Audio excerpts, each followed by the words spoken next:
Disclaimer: this is a fictional dramatization created for artistic, emotional, and educational storytelling purposes. All characters and events are entirely fictional and created using AI tools. No impersonation, misrepresentation, or harm is intended. The content contains scenes of danger involving child characters. However, no real persons or minors were involved in its production. Grace's Love Stories produces scripted, AI-generated stories that promote, entertain, inspire kindness, and emotional connection. We respect our viewers and strictly adhere to YouTube's policies. The scent of death clung to the stone walls of the great hall, a cloying mix of bitter herbs and decay that no amount of burning incense could mask. It was the scent of my wedding. I walked toward the dais, each step a final heartbeat of the life I once knew. The heavy ceremonial cloak, woven with the silver thread of my Alvara lineage, felt less like an honor and more like a shroud. My family name was the only thing of value I possessed, the price of this union. I was Carith Alvara, wolfless, an omega of a disgraced line, and today I would become the King's Luna, a title that was nothing more than a gilded cage built around a tomb. The pack watched me with 1,000 pitying eyes. Their whispers followed me like wraiths, hushed words of my barrenness, my incompleteness. A hollow Luna for a dying king, an empty vessel for a fading reign. They were not wrong. King Varric Dalmorn was a ghost haunting his own throne, a legendary alpha brought low by a creeping sickness that had silenced his wolf and withered his strength. The council had decreed this union a necessity, a way to bind my family's waning influence to the throne and provide a veneer of stability as the king wasted away. I was to be his comfort, his final queen, a pretty tragedy to mark the end of an era. The air grew colder as I approached the altar. He stood waiting, leaning slightly on a carved obsidian staff, the only thing, it seemed, that kept him upright. Even diminished, his presence was a physical force, a mountain eroded by a relentless storm. Varric was taller than I remembered, his frame gaunt beneath the weight of his black fur-lined robes. Scars mapped the hard plains of his face, old stories of battles won, but the deepest wounds were the new ones etched around his eyes, shadows of pain that never receded. He was not a man. He was a monument to what he had lost. As I drew my final steps, he lifted his head and his gaze met mine. There was no fire in his eyes, only the dull gray ash of a fire long extinguished. This was not a joining of souls. It was a shared funeral.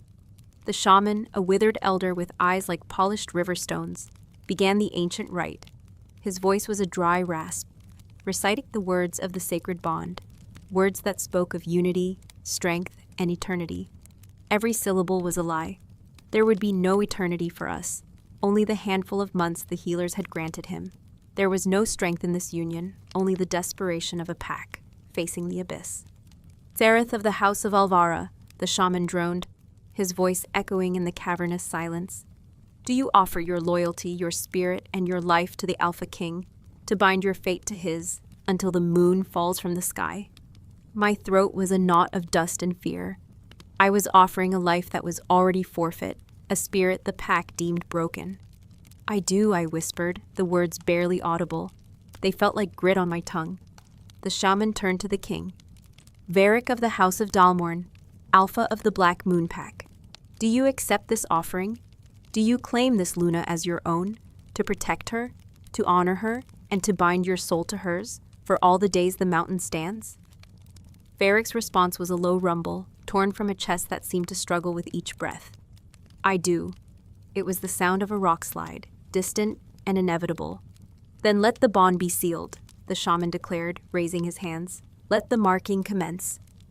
This was the moment, the final irreversible act. Tradition dictated that he would mark me first, a bite to the neck that would forever brand me as his. But Varric was too weak. The council had amended the ritual, a quiet shame that hung in the air. Instead of a bite, we would join hands, a blood oath, a lesser bond for a lesser union.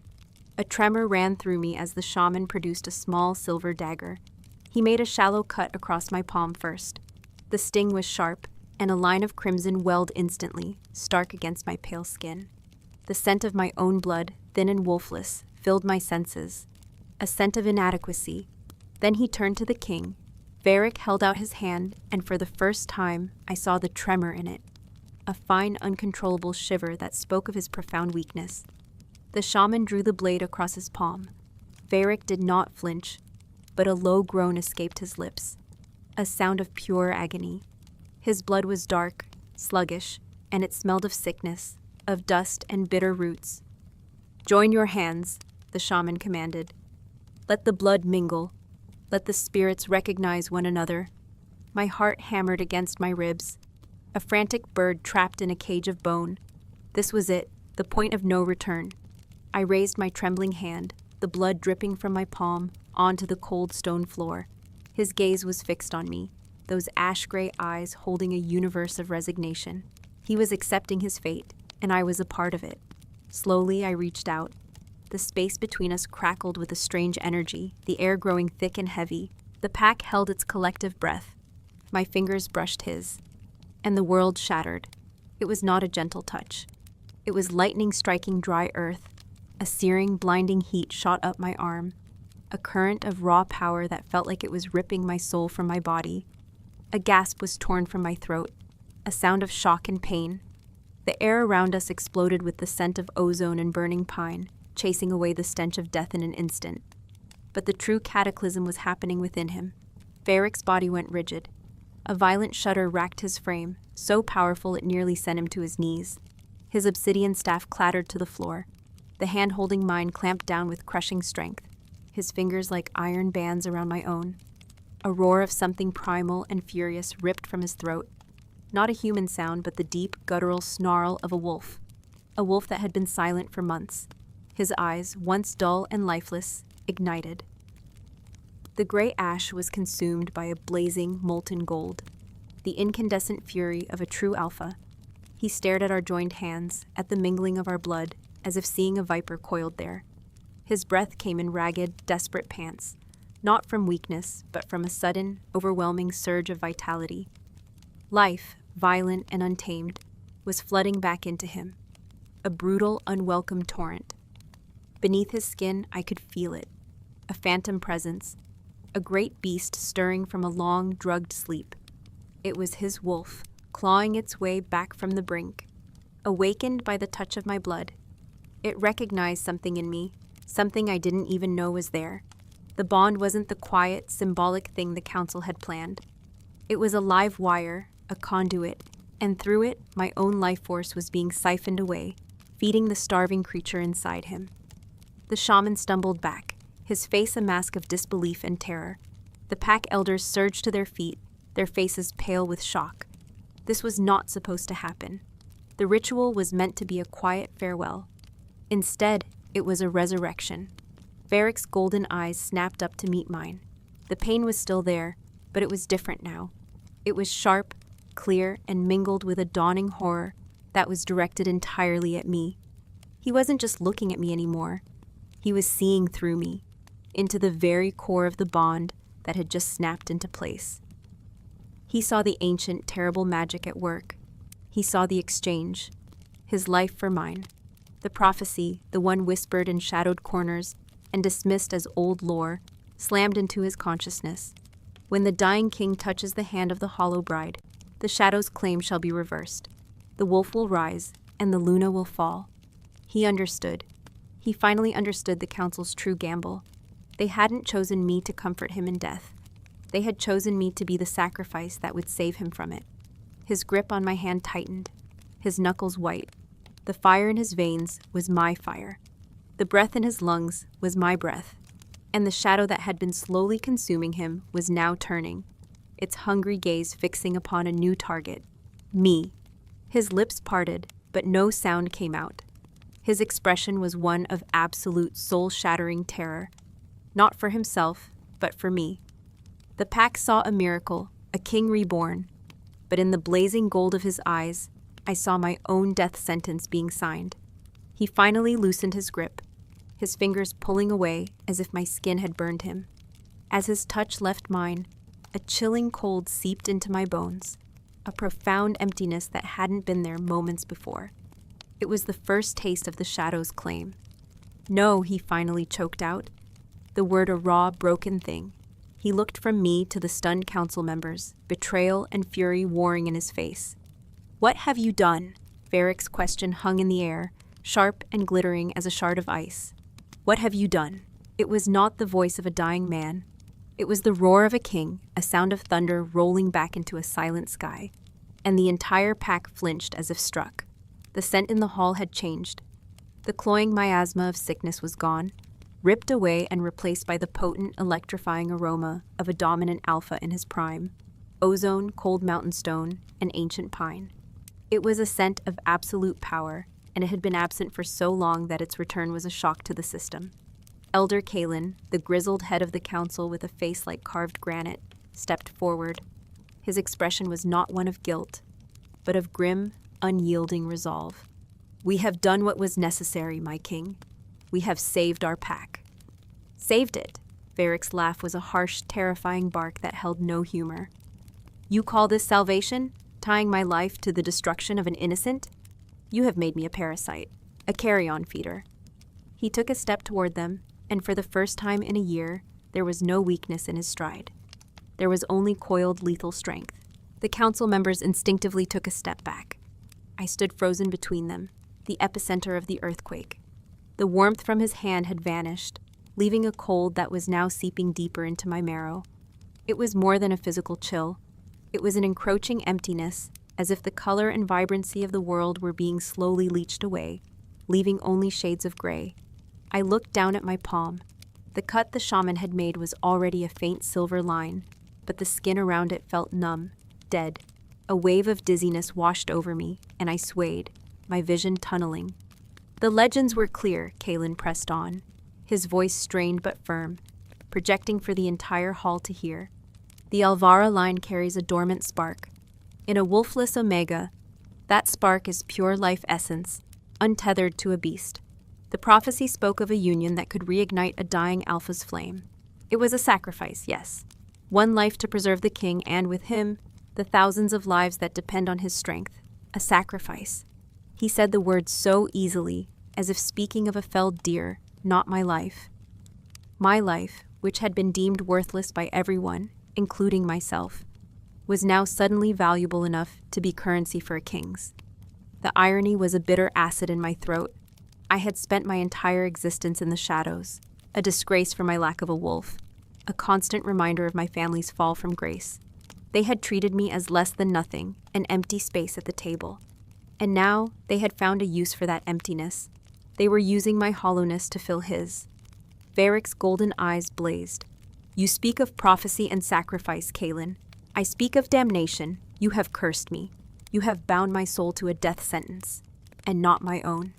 His gaze flickered to me, and the raw fury in his eyes was momentarily eclipsed by something else, something far more painful to witness, a profound and helpless agony.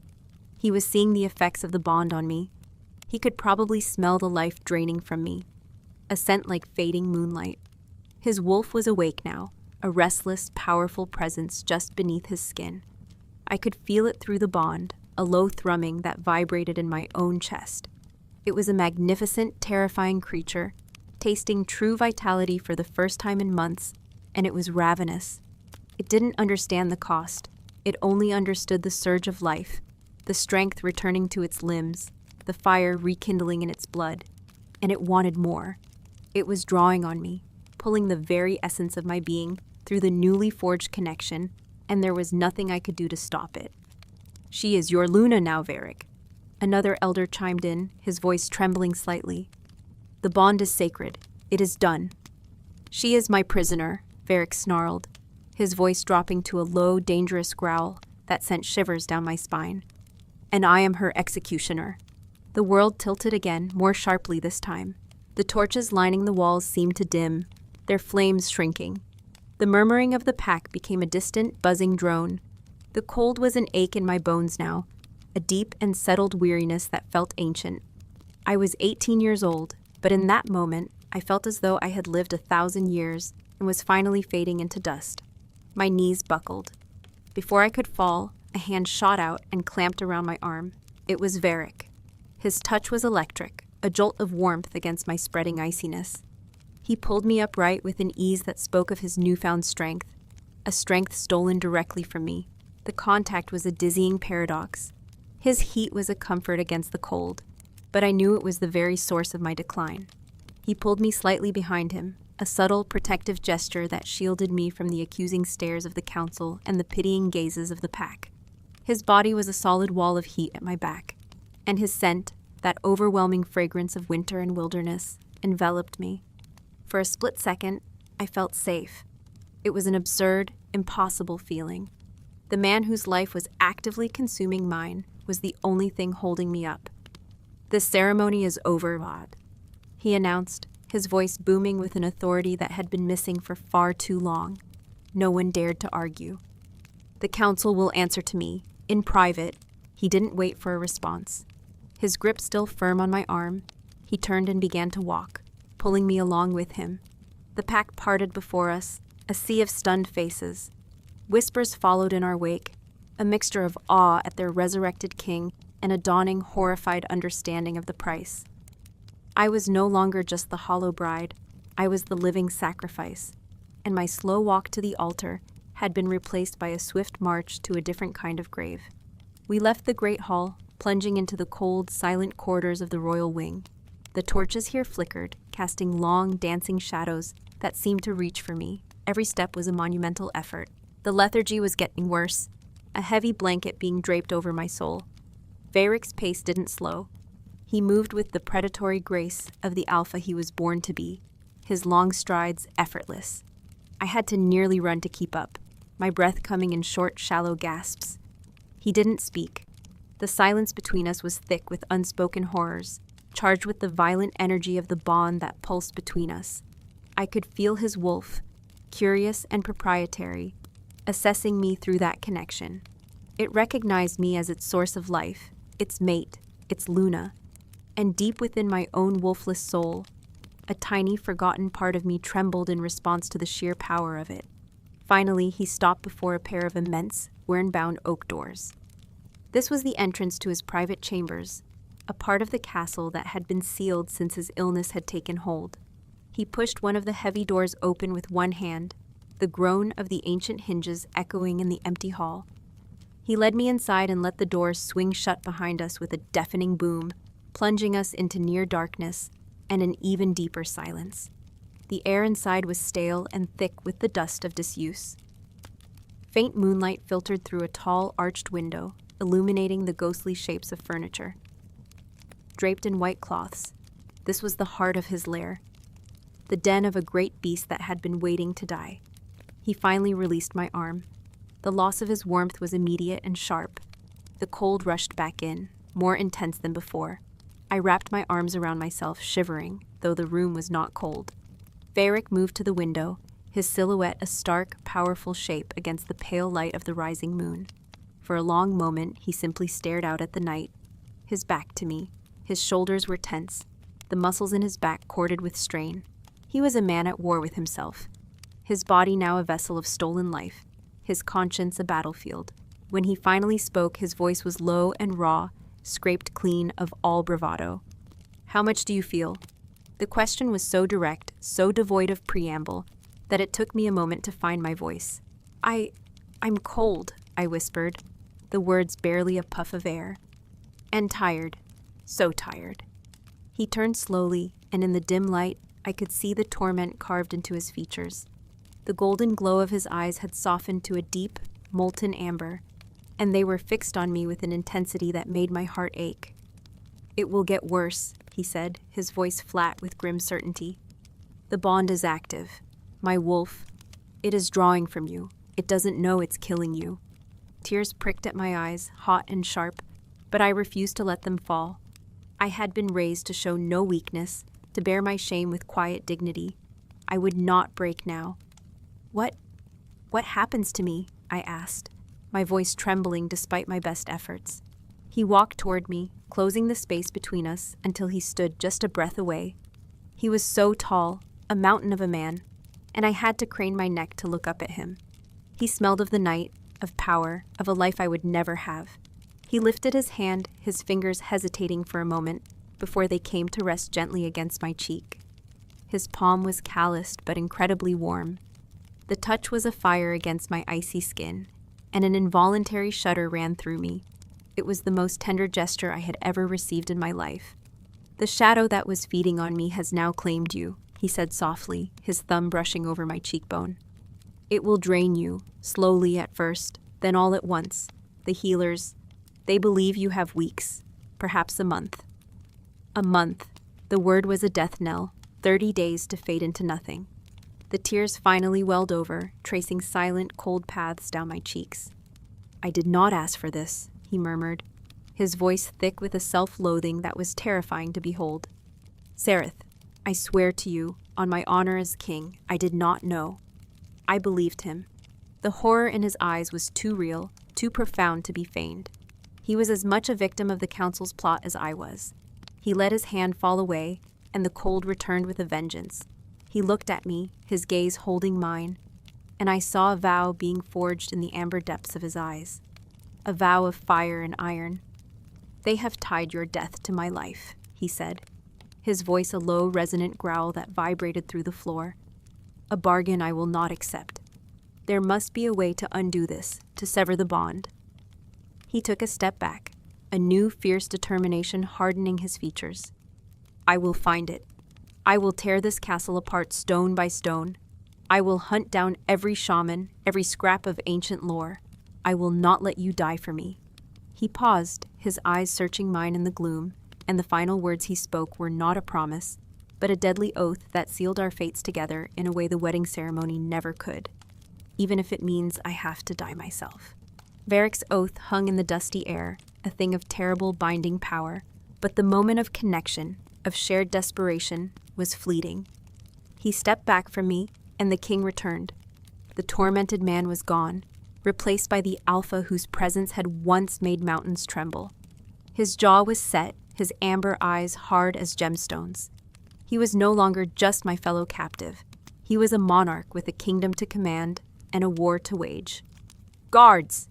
His voice was not a shout, but a low command that resonated through the thick oak door as if it were paper. Within seconds, heavy footfalls echoed in the corridor. Stopping outside. The door creaked open, and 2 of his personal guard, wolves whose loyalty was to him and not the council, stood framed in the torchlight. Their eyes widened almost imperceptibly as they saw him, truly saw him, standing tall, radiating power, no longer the shadow of a man they had been guarding.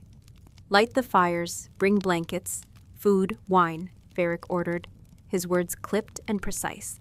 "And send word to Elder Kalen and the council. I will receive them here, now." The guards stared, momentarily paralyzed by the sheer force of his presence. "My king?" one of them stammered, his gaze flickering from Varric's powerful stance to me, huddled and shivering in the gloom. "You heard me," Varric growled, a dangerous undercurrent in his tone that promised violence. The guards snapped to attention, their shock replaced by ingrained obedience. "Yes, my king." They bowed low and vanished. He turned his attention back to me. He did not move closer, maintaining a careful distance, as if I were made of brittle glass. "You need to stay warm. The cold, it is a symptom of the drain." His voice was practical, almost clinical, a stark contrast to the raw emotion of moments before. He was compartmentalizing, shoving the horror of our situation into a box so he could function. I could only nod, wrapping my arms tighter around myself. The energy it took to speak felt monumental. I watched as he moved through the chamber, his chamber, with a restless, caged energy. He tore the white cloths from the furniture with sharp, angry movements, revealing a massive, fur-draped bed, heavy carved chairs, and a stone hearth large enough for a man to stand in. He was a storm contained within 4 walls, his wolf pacing just beneath his skin, tasting its newfound freedom and chafing against its new prison. The guards returned, their movements swift and silent. Within minutes, a roaring fire was crackling in the hearth, chasing the deepest shadows from the room and painting the stone walls in dancing shades of orange and gold. They laid a thick pile of wolf pelts and woolen blankets on a chaise lounge near the fire and placed a tray with bread, cheese, and a flagon of deep red wine on a small table beside it. They did all this without looking directly at me, their gazes averted as if I were a ghost. Perhaps I was. "Leave us," Varric commanded once they were finished. The guards bowed again and retreated, closing the doors and leaving us once more in profound silence, broken only by the hungry crackle of the flames. "Eat," he said, his back to me as he stared into the fire. "You need your strength." The irony was so cruel it was almost laughable. My strength was already feeding him. I looked at the food, the rich scent of it making my stomach clench, but I felt no hunger. It was another sign of the creeping emptiness. The simple human desires were fading first. Still, I sank onto the chaise and pulled a heavy fur blanket over my shoulders. The warmth was a blessing, a temporary reprieve from the ice in my veins. I forced myself to break off a piece of bread, the texture like sawdust in my mouth. It wasn't long before the council arrived. Their scents preceded them: the dry, papery smell of Kaelin, the sour scent of another's fear, the metallic tang of defiance from a third. Varric met them in the center of the room, a predator in his own den. He was a wall of muscle and fury, and the three elders looked small and frail before him. They did not bow. It was a calculated display of continued authority. Kaelin spoke first, his voice as unyielding as ever. "Varric, it is good to see the fire has returned to you. The ritual was a success." "A success?" Varric's voice was deceptively calm, a low rumble that was more menacing than any shout. "You call this abomination a success? You have tethered me to a dying woman. You have made her my sacrifice." I shrank deeper into the furs, wishing I could disappear. Their eyes slid to me, clinical and assessing. I was not a person to them. I was a component, a tool that had served its purpose. "The pack needed its alpha," Kaelin stated, his chin high. "Your sickness was a rot spreading through us. Rogues test our borders daily.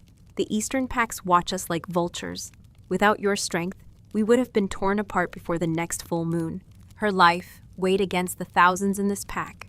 The choice was simple mathematics. "It was not your choice to make," Varric roared, and the force of his voice made the very stones seem to vibrate. The wine in the flagon trembled. "Her name is Sereth. She is your Luna, and you sentenced her to death without a trial, without a voice. She is a wolfless omega from a fallen line," another elder spat, his fear making him cruel. "She had no future. We gave her purpose. We gave her a noble end. A noble end. To fade away into nothing, a human battery for their king." The bread turned to ash in my mouth. Varric took a menacing step forward, and the elders flinched. "Her purpose is whatever she chooses. Her end will not be as your sacrificial lamb." His gaze was chilling. "You invoked the old magic, the prophecy. You will tell me everything you know about it. Every word, every scroll you consulted. And you will tell me how to sever this bond." Kaelin's face was a stony mask. "There is no known way. The magic is absolute. The exchange is final. To sever the bond now would be to kill you both. The shock would extinguish both flames at once. The hope that had flickered within me died a swift, brutal death. Kill us both. So that was his choice. Watch me die, or die with me." "Liar," Varric growled. "No magic is absolute. There is always a loophole, a price.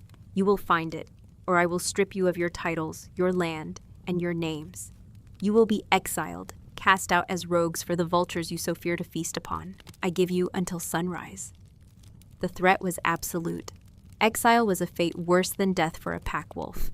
The elders paled, their arrogance finally cracking. For the first time, true fear scented the air. They saw the king they had created, and he was more ruthless than they had bargained for. "We will consult the archives," Kaelin ground out, his voice tight with fury and defeat. "But we make no promises, my king." "Then pray you find one." Varric dismissed them with a wave of his hand. They turned and fled, their departure far less dignified than their arrival. The room fell silent again. The confrontation had drained what little energy I had left. The world was beginning to feel muted, the vibrant colors of the fire dulling to a soft, hazy orange. Varric stood for a long time, his breathing heavy, the aftermath of his rage rolling off him in palpable waves. Finally, he turned to me, his expression grim. "We will not wait for them." He strode over to a section of the wall that looked like solid stone and pressed a specific block. With a low groan of grinding rock, a section of the wall swung inward, revealing a dark, narrow passage. The air that drifted out smelled of dust, leather, and decaying paper. a hidden library. "Come," he said, his voice softer now. He held out a hand to me. I hesitated.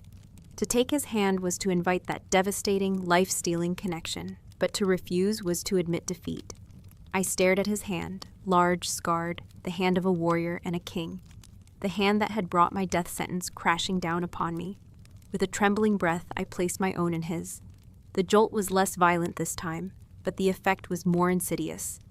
It was not a searing shock, but a deep, pulling current, a silent river dragging the warmth from my body and transferring it to his. I felt a wave of profound weakness wash over me, my legs threatening to give way. His grip tightened, steadying me, pulling me to my feet. He was a furnace of vitality, and I was a snowflake melting in his palm. He led me into the secret passage, pulling the stone door closed behind us. He lit a lantern with a piece of flint and steel, and the small flame cast a weak, flickering glow on towering shelves crammed with scrolls and leather-bound tomes. This was a place of secrets, the repository of his line's darkest and most ancient knowledge. "The Council only has access to the public archives," he explained, his voice a low echo in the cramped space. "The answers, if they exist, will be in here." He released my hand, and I leaned against a bookshelf for support, the sudden return of the deep cold making me gasp. He began to move along the shelves, his long fingers tracing the faded spines of ancient books, his eyes scanning for anything that might help. He worked with a feverish intensity, pulling down heavy tomes and dusty scrolls, blowing centuries of dust from their surfaces. I watched him, a strange ache in my chest. This powerful, formidable alpha, whose name was whispered in fear and reverence across the continent, was now scrabbling through forgotten lore like a desperate scholar. All for me, for a wolfless Omega he had met only hours ago. His oath had not been a hollow promise. He was truly fighting for my life. An hour passed. The air grew thick with the smell of old parchment. The only sounds were the rustle of turning pages and Varric's low, frustrated curses. The fatigue was becoming unbearable. My eyelids were heavy as lead. I slid down the wall to sit on the floor, pulling the fur blanket tighter around me. The bond was a constant, draining hum in the back of my mind. Through it, I could feel the frantic energy of his wolf, its impatience, its possessiveness. It wanted him to claim his mate, to seal the bond fully, not understanding that the act would likely kill me instantly. "There's nothing," he finally said, slamming a heavy book shut with a loud thud that sent a cloud of dust into the air. "Curses, blood magic, spirit pacts. But nothing about a bond like this, nothing about how to sever it." He ran a hand through his dark hair, his frustration palpable. He looked over at me, his amber eyes shadowed with despair in the lantern light. As his gaze met mine, a wave of dizziness so intense it felt like the floor was dropping away from me, washed over me. I cried out, a small, choked sound. The lantern light fractured into 1,000 pieces. A sharp, stabbing cold pierced my chest, so painful it stole my breath. "Sereth!" He was across the room in 2 long strides, kneeling in front of me. He grabbed my shoulders, his grip hard. "What is it? What do you feel?" "Cold," I gasped, clutching at my chest. "It hurts." His face was a mask of horror. He could feel it. Through the bond, he could feel the echo of my agony. His own breath hitched. And then the bond, that terrible living thing between us, did something new. For a split second, the library, the pain, my own fear, it all vanished. I was looking through his eyes. I felt the solid strength in his limbs, the frantic thrum of his powerful heart, the primal protective rage of his wolf roaring in his soul, demanding he protect his mate. I smelled my own scent, faint like crushed wildflowers in winter frost, and it filled him, filled me with a desperate, possessive longing. The sensation was gone as quickly as it came, leaving me breathless and disoriented. I stared up at Varric, whose eyes were wide with a new, dawning terror. "Did you?" he started, his voice a hoarse whisper. I could only nod, my heart hammering. He had felt it too. He had felt my encroaching death, and I had felt his raging life. We were no longer 2 separate beings tied together. The bond was merging us. He stared at me, his hands still gripping my shoulders. The frantic search was forgotten. The council was forgotten. In that moment, There was only the terrifying, undeniable truth of our shared existence. He was not just my executioner, he was becoming my co-victim. His expression shifted from horror to a grim, chilling resolve. He looked at me as if seeing the only solution, the only path left, and through the bond, I felt a flicker of his thought, a terrifying, sacrificial idea taking root in his mind, and my blood ran colder than it ever had before. If the bond cannot be severed. The echo of his thought, if the bond cannot be severed, faded, but the chilling implication remained, coiling in the space between us. I saw the answer in his eyes, a conclusion born of an alpha's ruthless logic and a king's capacity for sacrifice. If our lives were now a zero-sum game, he would be the one to forfeit. The idea was so stark, so absolute, it stole the air from my lungs. He would kill himself to save me. No, I whispered, the word fragile in the dusty silence. My own voice sounded foreign, a distant plea against an inevitable tide. Varric's hands tightened on my shoulders, his gaze unwavering. There may not be another way, Sereth. His voice was a low, guttural rasp, the sound of stone grinding against stone. He wasn't just considering it, he was accepting it. A king's duty was to his people, but an alpha's primal duty was to his mate. The two warring instincts were tearing him apart, and he had chosen the mate. He had chosen me. You can't, I insisted, finding a sliver of strength in my desperation.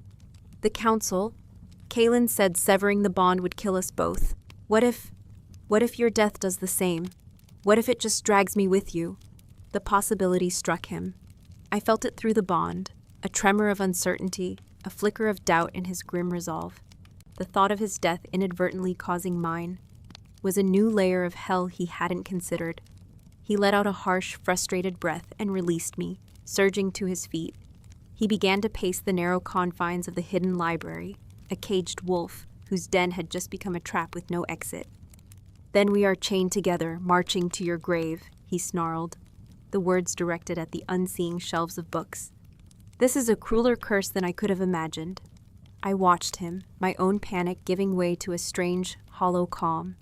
The shadow's claim was not just a leeching of life. It was a slow erasure of feeling.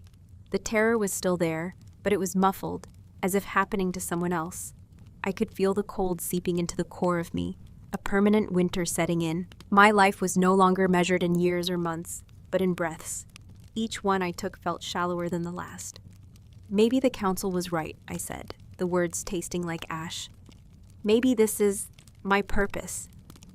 He stopped pacing instantly and whirled on me. His eyes were blazing furnaces in the lantern light. Do not ever say that. He crossed the space between us in a single, fluid stride and crouched before me again. He didn't touch me, but his proximity was a physical force, a wall of heat and power. Your purpose is not to be kindling for my flame. Your life is your own. I will not have it. Do you understand me, Sereth? I will not have it. The vehemence in his voice was staggering. No one had ever spoken of my life as if it held intrinsic value.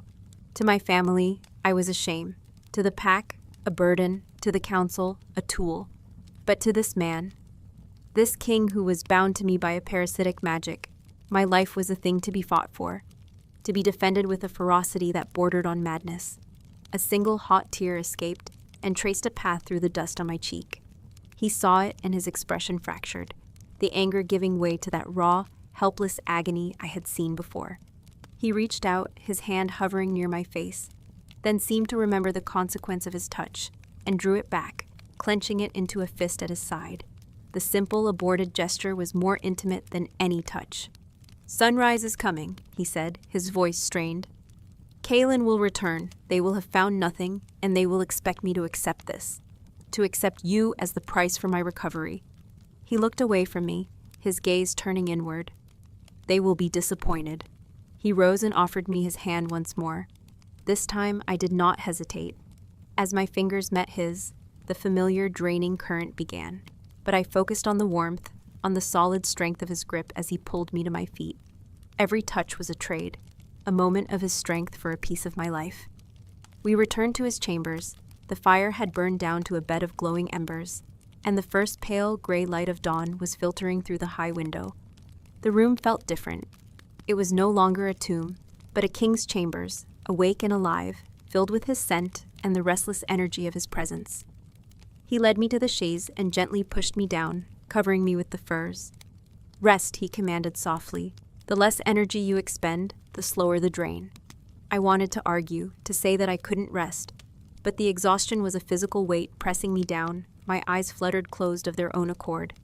As I drifted on the edge of consciousness, I heard the heavy doors open. I didn't have the strength to open my eyes, but I could smell them. The council had returned. "Well," Varric's voice was a low growl, devoid of any hope. "My king," Kalen's voice was strained, formal. "We have searched the archives, as you commanded. The prophecy is obscure. It speaks of the hollow bride and the fading king. It details the transfer of life, the reawakening of the Alpha's wolf." "I am aware of the effects, Kalen," Varric bit out. "I asked for a solution, a reversal." There was a heavy silence. Then Kalen spoke, his voice dropping.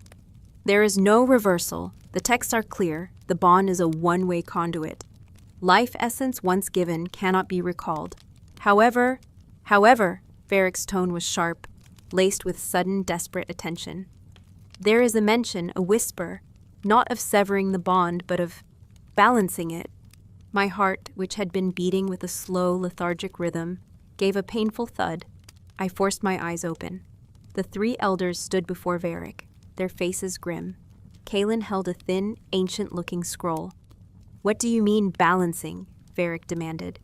"The texts speak of the Alpha's blood," Kalen explained, his eyes flickering toward me. "If the drain on the Luna becomes too rapid, it is said that the Alpha can supplement her.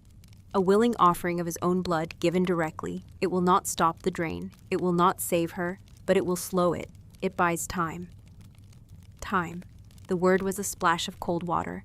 It wasn't a cure, but it was a reprieve. "How?" Varric's question was immediate, practical. "A ritual. At the heartwood of the old forest, where the moon is brightest.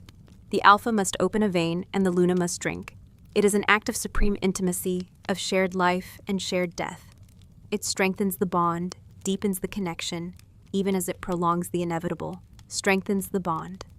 The thought sent a shiver of fear through me. Our connection was already terrifyingly intimate. What would it become if we were to literally share his blood, his life force? That brief, disorienting moment of seeing through his eyes, feeling his wolf, would that become more frequent, more permanent? "It is a dangerous path," the third elder warned, his voice shaking, "to intertwine your souls so deeply. The legends say it can drive both parties mad. You will feel her fading, King Varric. Every moment of it. And she will feel your power, a constant reminder of what she can never have. It is a refined and elegant form of torture." Varric was silent for a long moment, processing their words. He turned his head, and his gaze met mine across the room. I was fully awake now, propped up on one elbow, the furs pooled around me. He saw the question in my eyes, the terror and the sliver of hope. "Prepare the ritual," he said to the council, his voice leaving no room for argument. His eyes never left mine. "Tonight." Kalen nodded, a flicker of something unreadable, relief, respect, in his old eyes. "As you command, my king." He and the others bowed, a gesture of true deference this time, and left us alone once more. The day passed in a blur. I was too weak to move from the chaise, drifting in and out of a shallow, restless sleep. Varric did not leave my side. He sat in a heavy carved chair near the fire, watching over me, a silent, brooding guardian. He did not read, he did not speak. He just watched, his expression a mask of grim determination. Through the bond, I could feel the war raging within him. His wolf, primal and possessive, was thrilled at the prospect of the blood ritual, seeing it as a step toward a true mating. But the man, the king, was horrified, viewing it as a desperate, monstrous act to keep a ghost tethered to the world of the living for a few more precious days. As dusk fell, painting the room in hues of purple and blood orange, he finally spoke. "Are you afraid?" he asked, his voice low and soft. I thought for a moment. The fear was there, a cold knot in my stomach, but it was overshadowed by the profound weariness, the deep, soul-crushing exhaustion. "I'm too tired to be afraid," I confessed. my voice a mere whisper. He closed his eyes, a muscle feathering in his jaw. "I am afraid enough for both of us," he admitted. When the moon was high, the guards returned. They brought a simple dark cloak for me. Varric lifted me from the chaise as if I weighed nothing. For a terrifying moment, I was in his arms, pressed against the solid wall of his chest. My face was buried in the crook of his neck, and his scent, pine, snow, and something uniquely, powerfully him, filled my senses. The contact was an agony and an ecstasy. I felt life being siphoned out of me at an alarming rate, a dizzying rush of weakness, but at the same time the sheer protective strength of his hold was the safest I had ever felt. He set me on my feet, holding me steady as he draped the cloak over my shoulders. "It is time," he said. We walked through the silent castle, 2 of his personal guards leading the way with torches, 2 more following behind. We were a somber royal procession on our way not to a coronation, but to a dark and desperate sacrament. We passed out of the castle gates and into the ancient forest that bordered it. The air here was different, Aline breathing. It smelled of damp earth, decaying leaves, and the sharp, clean scent of pine. The full moon was a perfect silver disk in the sky, casting the woods in an ethereal, black and silver light. The path grew wilder, the trees older and more gnarled, their branches reaching down like skeletal fingers. Finally, we reached a small clearing. In the center stood a single, enormous heartwood tree, its bark pale as bone in the moonlight, its vast canopy blocking out the stars. This was a place of old power, a place where the veil between worlds was thin. The air hummed with a latent magic that made the hairs on my arms stand up. The guards formed a protective circle around the clearing, their faces grim, and then turned their backs, giving us privacy for what was to come. Varric led me to the base of the great tree. He turned to face me, and in the stark moonlight, his face was a study in conflict and sorrow. The golden amber of his eyes seemed to glow with an inner light. "Sereth," he began, his voice rough with emotion, "I would give anything to undo this, to take your place." "I know," I whispered. Without another word, he drew a small, wicked-looking dagger from his belt. The blade was obsidian, black and gleaming. He held his left arm out, palm up. The moonlight caught on the network of old scars there, but he ignored them, positioning the tip of the blade over the tender skin of his wrist, directly over the heavy, pulsing vein. His eyes met mine, holding my gaze. "Do not be afraid." Then with a single smooth motion, he drew the blade across his skin. The obsidian blade sliced through Varric's flesh with a faint, wet sound that was shockingly loud in the silent clearing. Dark blood, almost black in the moonlight, welled up instantly. It did not flow sluggishly as it had during our wedding ceremony. It pulsed, a strong, steady rhythm that spoke of the roaring life now coursing through his veins. My life. His eyes never left mine, his expression a mask of agonizing resolve. He held his bleeding wrist out to me, an offering both sacred and profane. The scent of his blood hit me like a physical blow. It was nothing like the thin, wolfless scent of my own. His was a potent, intoxicating aroma of ancient forests, of winter storms, of raw, untamed power. It was the scent of the wild, the scent of the wolf, and it awakened a primal, desperate thirst deep within me that I had never known existed. My body trembled. This was wrong, a monstrous act. But the cold in my bones, the deep, settled weariness that had become my constant companion, cried out for the warmth his blood promised. My own life, faint as a flickering candle flame, yearned for the inferno he offered. "Sereth," he said, his voice a low, commanding rumble. "Drink." Hesitantly, I raised my shaking hands and took his wrist. His skin was hot beneath my cold fingers. The steady, powerful beat of his pulse vibrated through my palms, a frantic drumbeat of life. I looked from the raw, open wound to his face. The pain of the cut was nothing to him. The true agony was in his eyes, in the terrible necessity of this act. He was asking me to feed on him, to partake in a ritual that bound us closer in this shared damnation. I bent my head. The scent was overwhelming now, filling my head, drowning my senses. My lips brushed against his skin, and a shudder racked his entire body. I felt it through the bond, a jolt of pure, agonizing sensation, the scorching touch of my cold lips against his fever-hot skin. the desperate need of his wolf to pull me closer, to claim me, to mark me properly. It was a dizzying torrent of his feelings, his desires, crashing into the quiet emptiness of my own soul. I pressed my lips to the wound. The first taste was of salt and heat and power. It was not just blood, it was life itself, concentrated and pure. It slid over my tongue like liquid fire, chasing the deep, unending cold from my mouth, from my throat. A wave of warmth spread through my chest. The first true warmth I had felt since our hands had joined. It was a sunrise breaking within me, a resurrection. I drank. The primal, instinctual part of me took over. The part that wanted to live. I was no longer Therese Alvara, the disgraced Omega. I was a dying creature clinging to a lifeline, and I drank from it with a desperation that shamed me. Varric's breath hitched. A low groan was torn from his chest, a sound of both exquisite pain and something else, something deeper and more complex. I felt it through the bond, the sensation of his life force flowing into me, the weakening in his own limbs as strength flooded mine. But mingled with the drain was a current of pure, possessive pleasure. His wolf was exultant. This was the ultimate act of ownership. His blood, his life, was now inside me, marking me from the inside out. He was claiming his mate in the most fundamental way possible. The world behind my closed eyelids began to change. The darkness dissolved into a chaotic swirl of images, of feelings, of memories that were not my own. I saw a blizzard on a high mountain pass, felt the sting of wind-driven snow on his face. I felt the savage joy of a first hunt, the power of muscles bunching and releasing, the exhilarating speed of 4 paws tearing through a forest floor. I smelled the blood of a rival alpha on my hands and tasted the bitter tang of a necessary betrayal.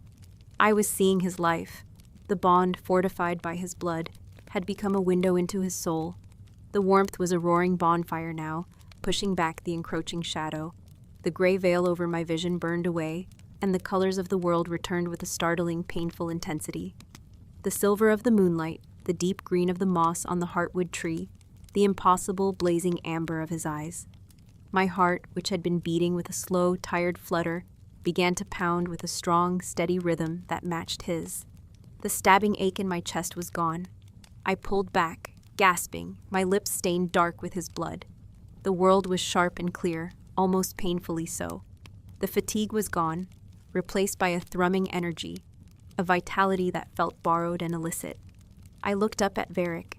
His face was paler now, a faint sheen of sweat on his brow.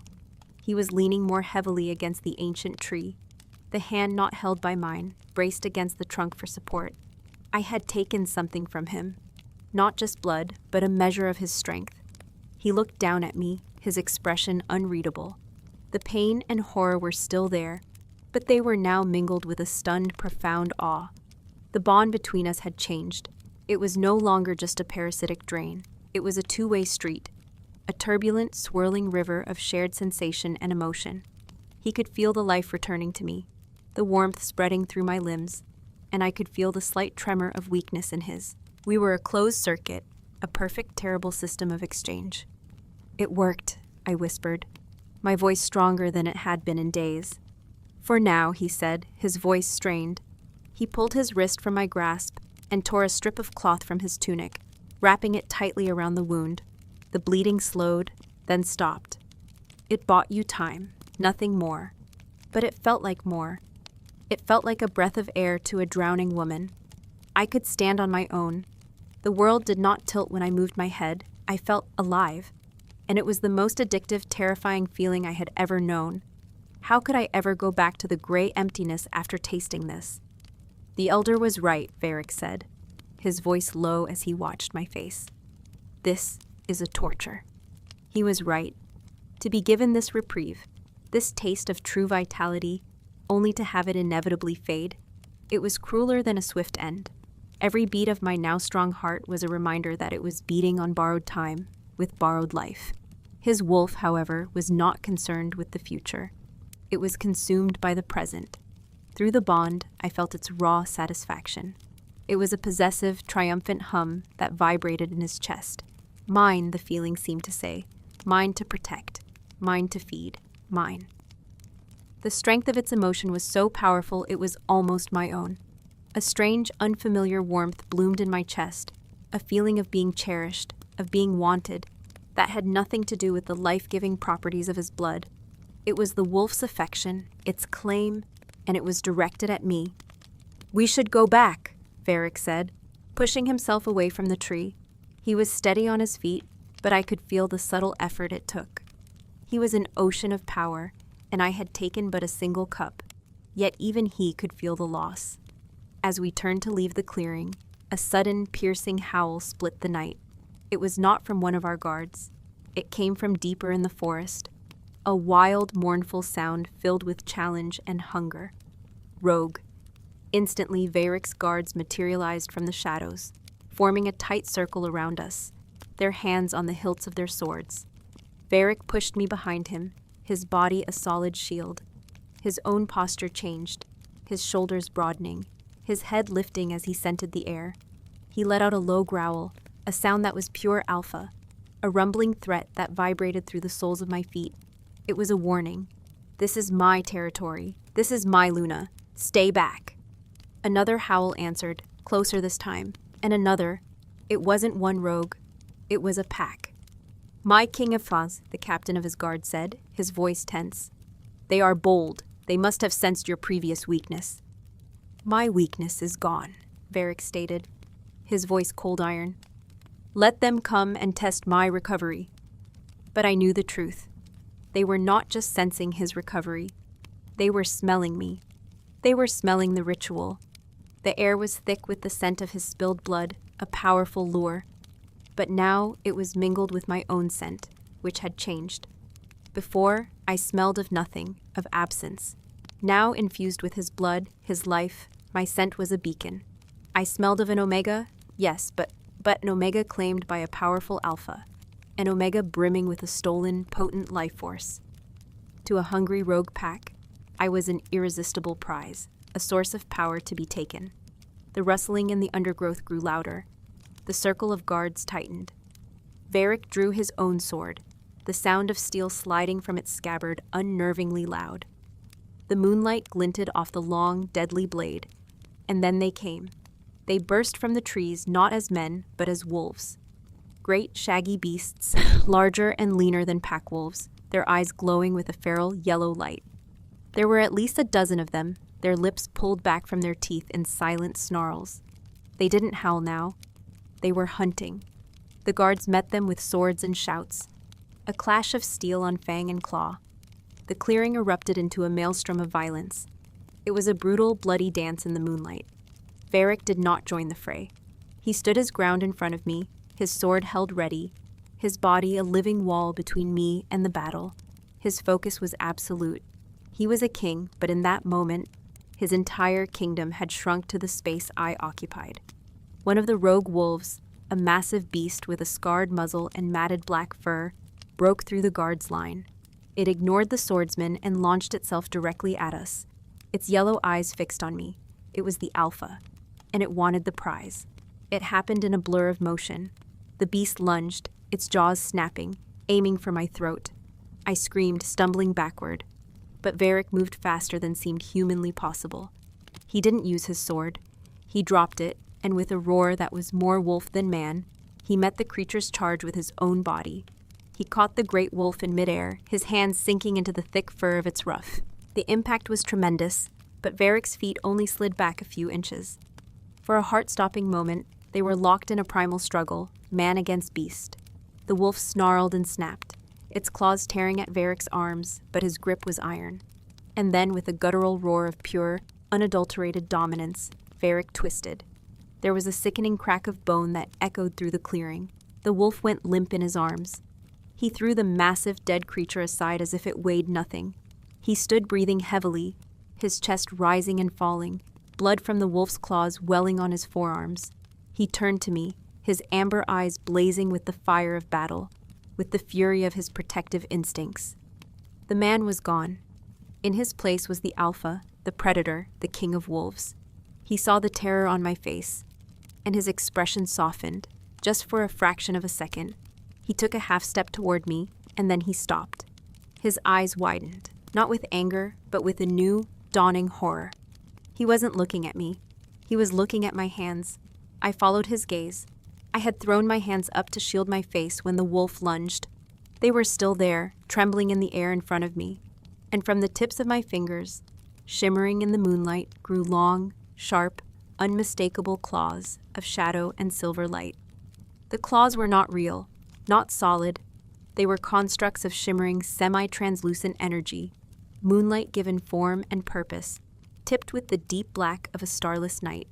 They were beautiful and terrifying, an extension of my own fingers, humming with a power that felt both alien and intimately familiar. I stared at them, my mind unable to process what I was seeing. I was wolfless, an omega, a hollow vessel. Such a manifestation of power was impossible. The sounds of the battle faded to a dull roar in the background. My entire universe had shrunk to the space between my own hands and Varric's horrified, disbelieving gaze. The thrumming energy that had filled me after the blood ritual was now concentrated in my hands, spilling out of me, taking this impossible shape. It was his power, his life force, being channeled through me and twisted into something new, something that was neither his nor mine. "Zareth," Varric breathed, his voice a raw whisper of awe and terror. He took a cautious step toward me, his battle fury completely forgotten. As he moved closer, the spectral claws wavered and dissolved, vanishing into faint wisps of silver smoke that curled around my fingers and then were gone. I was left staring at my own pale, empty hands, which were trembling violently. Had I imagined it? But the look on Varric's face told me it was real. The distraction was almost fatal. From the corner of my eye, I saw another rogue, leaner and faster than the alpha, slip past the guards. It had been circling, waiting for an opening, and Varric's momentary focus on me had provided it. It didn't lunge, it sprang, a silent gray blur, aiming for Varric's unprotected side. There was no time to shout a warning. There was no time to think. There was only a surge of pure primal terror for him. My own life, his life, our cursed, intertwined existence. It all funneled into a single, desperate impulse. Protect him. I threw my hands out again, not in defense of myself, but toward the attacking wolf. I didn't know what I was doing. I didn't know what to expect. I only knew that I could not let it reach him. This time, it wasn't claws. A wave of force, visible as a shimmering distortion in the moonlit air, erupted from my palms. It was not a physical blast, but a wave of pure, concentrated sensation. It was the feeling of absolute, soul-crushing despair. The shadow's claim, the encroaching emptiness that had been consuming me, was weaponized. The wolf was 2 feet from Varric when the wave hit it. The creature yelped, a sound of pure agony, and its lunge faltered. It stumbled, its powerful limbs suddenly uncoordinated. It collapsed onto its side, whining, its body convulsing.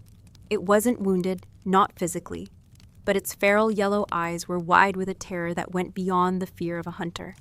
It was the terror of oblivion. It was feeling what I had been feeling for days, the slow, cold erasure of its own life force. I had pushed the shadow onto it. The effort was catastrophic. The borrowed energy, the warmth from Varric's blood, vanished in an instant, consumed by the incredible exertion. It was like a dam breaking. The cold rushed back in, 1,000 times more powerful than before. It was an Arctic tsunami, a physical blow that buckled my knees. The world went gray, then black at the edges. The last thing I saw before I collapsed was Varric whirling around, his face a mask of shock, his amber eyes wide as he looked from the convulsing wolf back to me. The last thing I felt was the hard, cold earth rising up to meet me. I drifted in a sea of gray nothingness. There was no pain, no fear, just a profound and final exhaustion. This was it then, the end. I had spent my one burst of stolen life to save his. The trade seemed fair, an eye for an eye, a life for a life. A quiet sense of peace settled over me. There was no more struggling, no more fighting, only release. But something was pulling me back. A voice, distant and desperate, calling my name. A warmth, a searing heat, trying to pierce the encroaching ice. "Zareth, Zareth, open your eyes. Stay with me." It was Varric. His voice was a lifeline, a thread of sound in the crushing silence. I clung to it. With a monumental effort that felt like lifting a mountain, I forced my eyelids to flutter open. The world swam back into focus. I was lying on the forest floor, my head pillowed in Varric's lap. The battle was over. The remaining rogues had fled, dragging their wounded with them. The bodies of the dead, both wolf and guard, lay still in the moonlit clearing. But my world was Varric. He was leaning over me, his face pale, his eyes wild with a frantic, desperate fear that dwarfed anything I had seen in them before. Blood from the cuts on his arms dripped onto my cloak, dark blossoms on dark wool. "You're cold," he said, his voice cracking. "Gods, you're like ice." His hands were on my cheeks, his touch a desperate attempt to share his warmth, but I could barely feel it. The cold was inside me now. It was what I was. "I pushed it," I whispered, my voice a dry rustle of leaves. "I know," he said, his own voice thick with a strangled emotion. "I saw. Sereth, what was that?" "The shadow," I breathed. "I think I gave it to the wolf." His eyes widened in horrified understanding. I had channeled the very thing that was killing me. He looked over at the rogue wolf. It was still alive, but barely. It lay on its side, its breathing shallow, its powerful body shrunken and frail. It looked ancient, withered. It was dying the same slow, wasting death that had been planned for him, and then for me. "It's not enough," he murmured, his gaze snapping back to me. "You used too much. You gave everything. Sereth, you're fading." He was right. I could feel it. The edges of my being were dissolving, becoming one with the cold, silent night. My connection to the world was a fraying rope. Even the bond between us felt thin and distant. "No," he said, his voice dropping to a fierce, determined growl. He shook his head, denying it, refusing it. "I will not let you." He shifted, gathering me into his arms. He lifted me from the ground as if I were a child, my head lolling against his shoulder. His strength was a stark, brutal contrast to my utter lack of it. "Back to the castle!" he roared at his guards. "Now!" The journey back was a waking dream. I was aware of the jostling motion, of the dark trees flashing past, of the grim, worried faces of the guards. But mostly, I was aware of Varric. His arms were a cage of iron around me, his body a furnace against my back, his heart hammered against my ear, a frantic, desperate rhythm. And through the thin, wavering thread of our bond, I felt his terror, his rage, his absolute screaming refusal to let me go. He was pouring his own energy into me, a constant, willful flow of warmth and life, trying to hold the shadow at bay. It was a futile effort, like trying to hold back the tide with his bare hands, but he did not stop. We burst back into his chambers. He didn't place me on the chaise. He strode to the massive, fur-draped bed and laid me down gently amidst the soft pelts. The fire had been stoked, and the room was warm, but the heat could not touch the cold that emanated from me. He stood over me, a great, powerful figure, undone by helplessness. The king who could kill a monstrous wolf with his bare hands could do nothing to stop the life from seeping out of my body. "There must be a way," he whispered to himself, pacing before the bed like a caged panther. "The blood. It wasn't enough. It only gave you the strength to spend." He stopped, his hands clenching into fists at his sides. "The bond, it's a conduit. Life flows from you to me." His blood ritual allowed a trickle to flow back, but it's not enough to refill what's been taken. He looked at me, his eyes burning with a desperate, calculating light. "It's a one-way street," Kaelin said, "but he's wrong. It can't be. All magic has a price, a balance." He began to mutter, piecing together fragments of lore, of prophecy, of what he had just witnessed. The hollow bride, untethered life essence, the alpha's wolf. He fell silent, his gaze fixed on my face, but his eyes were looking through me, seeing the shape and structure of the magic that bound us. And then his expression changed. A dawning, terrible understanding filled his eyes. It was the same look he'd had in the hidden library, when he had first decided to sacrifice himself. But this was different. It was sharper, more certain. He hadn't found a loophole. He had found the price. "The exchange," he breathed, the words barely audible. "It isn't just life for life. The prophecy, it was incomplete. It's an exchange of natures." He knelt by the bed, taking my icy hand in his. His touch was scorching. Sereth, you were wolfless, hollow. Your life force was pure, unanchored. It fed my wolf, woke it up, healed it. But that wasn't the end of the transaction. He looked from my face to my hand, the hand that had manifested claws of shadow and light. It made a space inside you, an empty vessel, and my nature, my wolf, is starting to fill it. It was insane, impossible, and yet it was the only thing that made sense. The claws, the wave of despair. It wasn't my power. It was an echo of his, filtered through me. What happened tonight? You using that power, it accelerated everything, he continued, his voice tight with urgency. It tore the vessel wide open. The shadow is rushing in to fill the void. But if I can fill it first. He trailed off, his gaze intense, searching my face. I didn't understand. What could he do? The marking, he said, his voice low and heavy with significance. The true marking, the bite. My heart, which I could barely feel beating, gave a painful lurch. The marking was the final seal on a mating bond. It would intertwine our souls, our very life essences, completely and irrevocably. Kaelin had said the shock of severing the bond would kill us both. What would the shock of completing it do to me in this state? The council avoided it because they thought I was too weak, and you were just a vessel for the ceremony, he said, his thumb stroking the back of my hand. But it's the key. It's the final part of the ritual, the final clause in the magical contract. It won't just claim you as my mate. It will force my nature into you. It will anchor my wolf's spirit within you.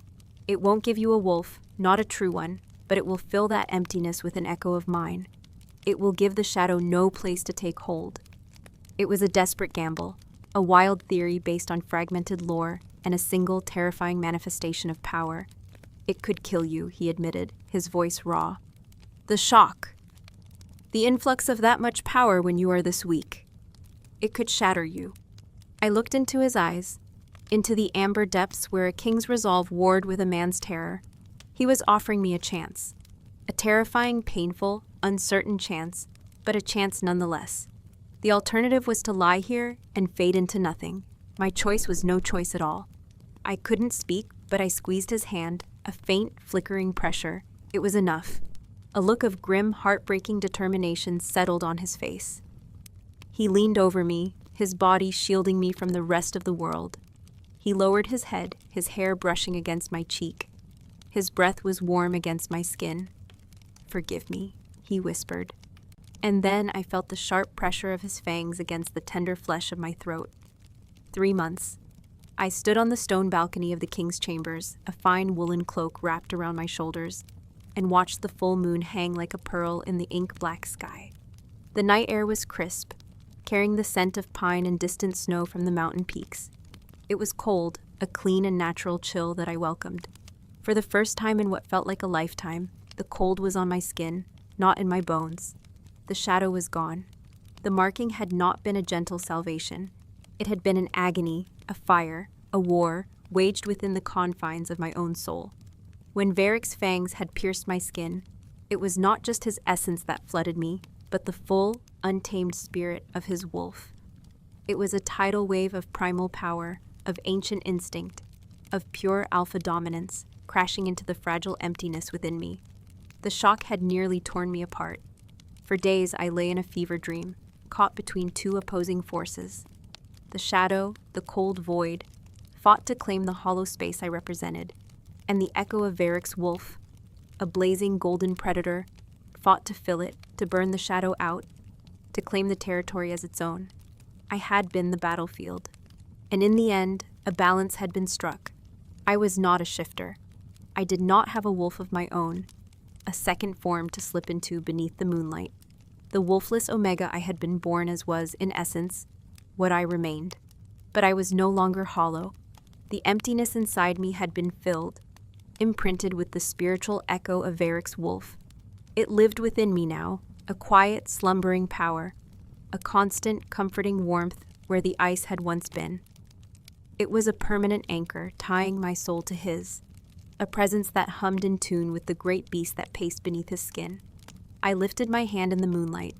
I could still summon them if I concentrated.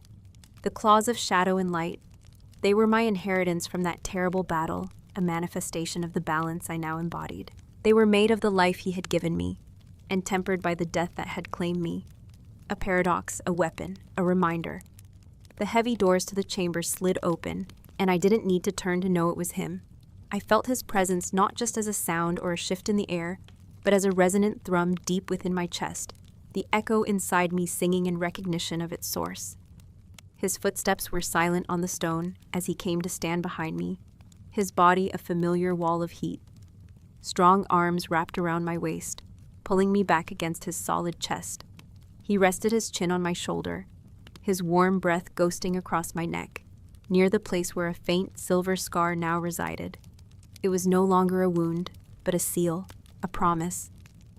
"You'll catch a chill," he murmured, his voice a low, contented rumble that vibrated through me. "Never again," I answered softly. Leaning my head back against his shoulder, I covered his hands with my own, lacing our fingers together. The simple touch was no longer a transaction of life and death. It was just a touch, filled with a warmth that was mutual, shared, and endless. Our bond was no longer a parasitic curse or a desperate two-way channel of survival. It was a placid, deep river, a constant, silent current of affection, of awareness, of absolute belonging that flowed between us. I could feel his contentment, his quiet strength, and the fierce, unwavering love that was always directed at me. "The moon is beautiful tonight," he said, his gaze following mine to the sky. "It suits you," I smiled. The moon was no longer a harbinger of a fate I could not participate in. It was simply part of our world. "And the pack is quiet," I noted, closing my eyes, extending my new senses. I could feel them, a sprawling, interconnected web of minds and spirits spread throughout the valley. I could not hear their individual thoughts, but I could feel the tenor of their collective soul, content, secure, strong under the rule of their restored king and his unusual Luna. They no longer looked at me with pity or scorn. They looked at me with a mixture of awe and reverence. I was the Luna who had brought their king back from the grave, the wolfless Omega who had faced down a pack of rogues and survived the Shadow's claim. My quiet, broken existence had been burned away, and from the ashes, a new life had been forged. "What happened to them?" I asked, my voice barely a whisper. "Kaelin and the others." Varric was silent for a moment. "They were not exiled," he said finally. "Exile would have been an easy death. I gave them a harder sentence. They were stripped of their titles, their lands, their places on the council. They now serve the pack. Kaelin, the great strategist, oversees the kitchens. Lauren, who called you an empty vessel, cleans the kennels. They will spend the rest of their days in humble service, a constant living reminder that no life is worthless, and no soul is a mere tool for the ambitions of others. It was a just and fitting punishment, a king's justice, tempered by the wisdom of a man who had stared into the abyss. He turned me in his arms, his hands framing my face.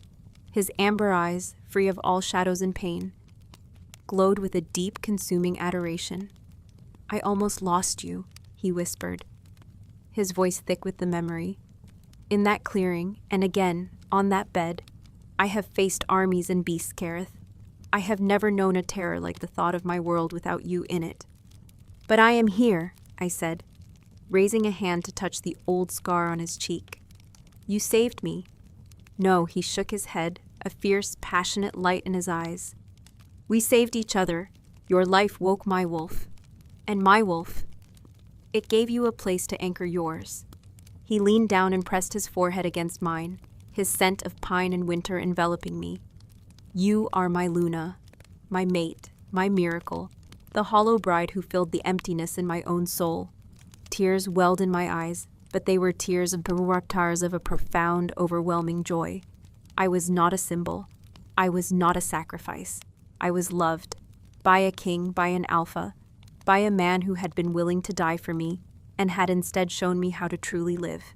He kissed me then, a deep, possessive kiss that held all the promises of the future. There was no desperation in it, only the certainty of 1,000 sunrises to come. It was the kiss of a beginning, not an end. When he pulled away, we stood in the quiet of the night, two souls who had been sentenced to death, bound by a curse that had, by some impossible twist of fate, become our salvation. He was the Alpha King, his body healed and his power absolute, and I was his Luna, no longer wolfless, but wolf-filled, a queen of shadow and light. The prophecy had come to pass, but not in the way anyone had foreseen. The dying king had risen, and the hollow bride had been made whole. He took my hand, his grip warm and sure, and together we looked out over the sleeping valley that was our home, our future.